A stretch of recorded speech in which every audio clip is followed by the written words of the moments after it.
Panique Corona. Que disent les chiffres? Chers téléspectateurs, ce n'est qu'en examinant les taux de mortalité absolus des pays que nous pouvons parvenir à une évaluation mathématiquement correcte du risque. Tous les chiffres indiqués, sauf indication contraire, sont ceux au 17 mars 2020 à 18 h. L'évaluation du danger du nouveau coronavirus est basée sur deux chiffres, le nombre de personnes infectées et le nombre de décès. Les deux chiffres sont présentés séparément et par pays, par exemple sur le site web de l'université Johns Hopkins. En examinant les chiffres donnés, on remarque que le nombre de personnes infectées et le nombre de décès publiés diffèrent grandement d'un pays à l'autre.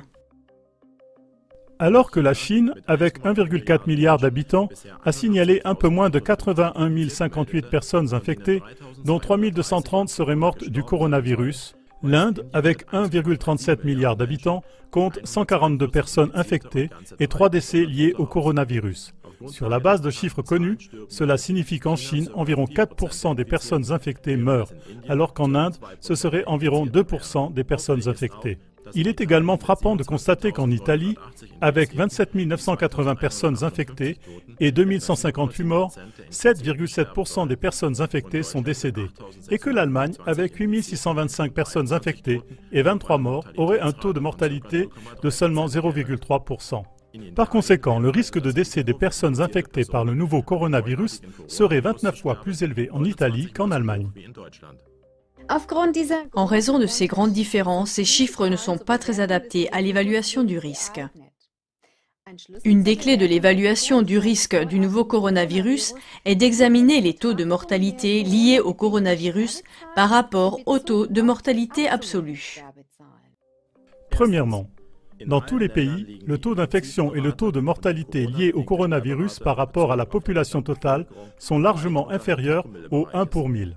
Deuxièmement, en supposant qu'en Allemagne, le même nombre de personnes meurent chaque jour en 2020 qu'en 2018, des données plus récentes ne sont pas disponibles, nous devrions nous attendre pour l'année 2020 à 201 432 décès jusqu'au 17 mars 2020.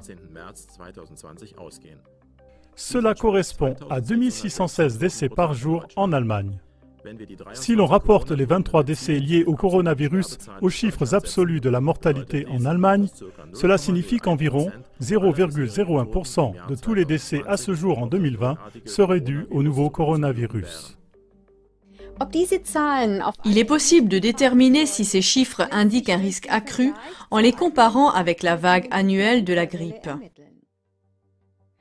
En Allemagne, du 1er janvier 2020 au 17 mars 2020, 247 décès ont été attribués jusqu'à présent au virus de la grippe. Si l'on suit le raisonnement mentionné juste avant, que le même nombre de personnes meurent par jour en 2020 qu'en 2018, alors 0,12% des décès jusqu'à ce jour sont liés au virus de la grippe.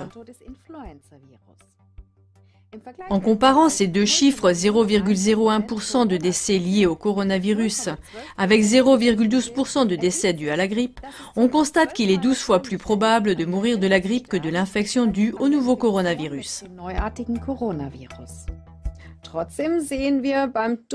Néanmoins, en ce qui concerne la vague annuelle de la grippe, nous ne voyons aucune mesure comparable aux restrictions sans précédent dues à la pandémie de coronavirus. La question se pose de savoir pourquoi des mesures aussi drastiques sont prises face à un nombre aussi faible de personnes infectées et de morts.